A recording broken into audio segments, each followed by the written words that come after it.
Well, he says, you know, it's written all over your face. You're afraid of going to a seance. But he says, I know you. He says, you're going to come. And then he started telling me how brave I was when I was aboard ship, you know, different things. He says, you're not the same man, you're changed. You're chicken. That's all I needed to hear. I said, when do we go to a seance? So one Saturday evening, we were in the place. It was our first time. Very beautiful place. The medium was a lady. She had a gorgeous new home in Montreal. And there were about 20 invited guests there. I wish I was one of them. And she communicated with the spirits for different people there.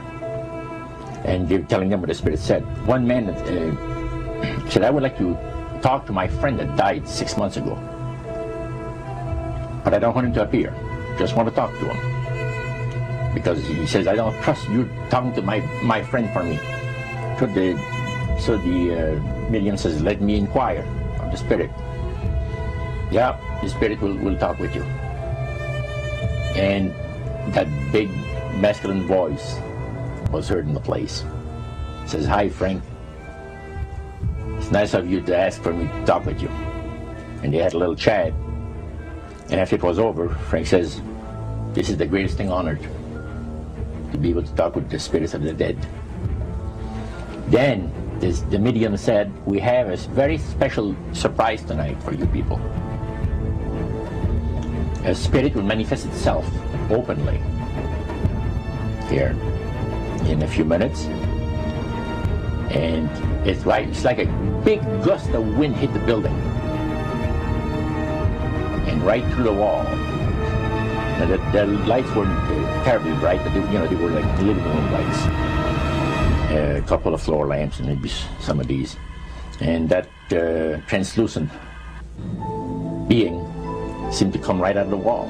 How did you feel right at that moment? It's almost like my heart stopped a little bit. You know, very weird feeling. So it was a lady in a beautiful evening gown, swirling. And she said to Mary, my dear sister, you are so wonderful to have asked for me. And Mary fainted and fell right off her chair on the floor. And a couple of guys jumped up and picked her up, and it's very gone. And that was the beginning of it. That's how you got into it. Yeah, that's the way I got into it. After a while, you see, there's something interesting about the human mind. You can adjust to an awful lot of stuff. You can adjust to a lot of things that would terrify you to begin with. After a while, they become common and ordinary. So you mean contact with the supernatural can become commonplace and ordinary and doesn't bother anybody? Yeah. In other words, the more that you do it, you're not uncomfortable. That's right. It's just not an uneasy feeling. Yeah. So how did you feel about it? Then I got into a secret society that worshiped the spirits, you see. Well, now how is that different from the seance, Roger? It happens that the seance are not involving in many ways. But when you get into a secret society of spirit worshippers, then, and especially when you're invited there by the direction of the higher-ups in the spirit world, you never get out of there alive. And this is exactly what my friend and I were up against. We didn't know anything about it. And there was a very, very popular big band leader. Jazz musician? Band, yeah, very famous. And one night we went to one of these seances, and he was with his wife.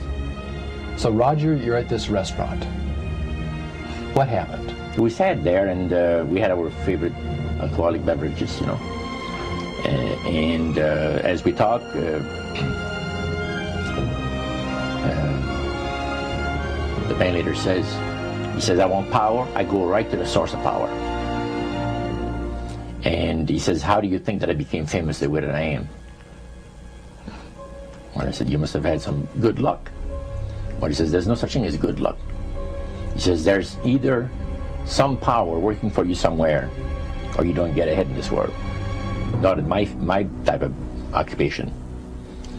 So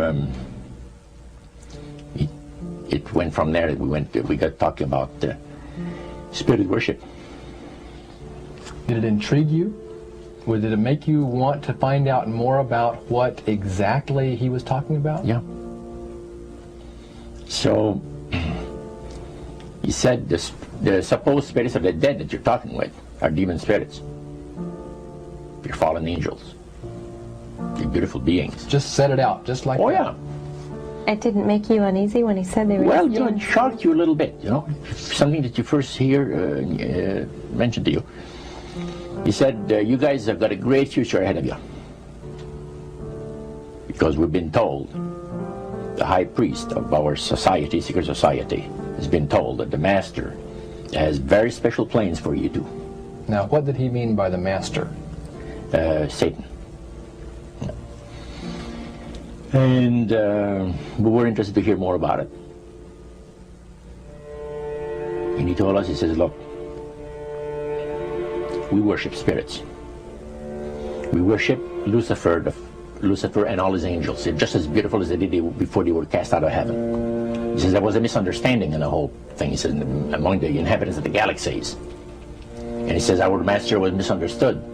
And God did not bear with him like he does with people that make mistakes today. So we're in a warfare, good against evil. And we happen to be the evil ones, but we're not that bad. He says, I look at this business between the forces of good and evil. He says, you believe in one person believes in God, and everyone believes in Lucifer. It's like politics. So the great controversy is real. And you've heard someone talk about it that's on the other side. And to these people, they are sold to the fact that Christ will not return to this planet with power and great glory. He's going to abdicate all claims to the planet, because the high priest once said that Christ will abdicate all claims to the planet because he knows that it is lawfully and rightfully Satan's. And at that time, he says, so the priest says, well now, he says, for those of you that are new, let me tell you that this is the most feasible way, he says, to please the spirits. Is to deride Christ and his people, and his church and all that. So they sing out of Christian hymnals. They didn't sing Christian words to the hymns, however. Well, they changed a lot of them. Yeah. Not for it's a form of blasphemy. Yeah. Such as you see today in the rock music world. You see the entertainers, they have these crosses. The ladies got earrings, crosses. The guys got crosses. This is a form of blasphemy, a form of deriding Christ. You see. Spirits cause the people to do that, to find pleasure in wearing this type of emblem, which is the cross is the emblem of the crucifixion of Christ to the Christians. Better to reign in hell than serve in heaven, is that it? Why not? I'm here on the ground with my nose in it since the whole thing began. I've nurtured every sensation man has been inspired to have. I cared about what he wanted, and I never judged him. Why? Because I never rejected him. In spite of all his imperfections, I'm a fan of man. I'm a humanist. Maybe the last humanist. Who in their right mind, Kevin, could possibly deny the 20th century was entirely mine?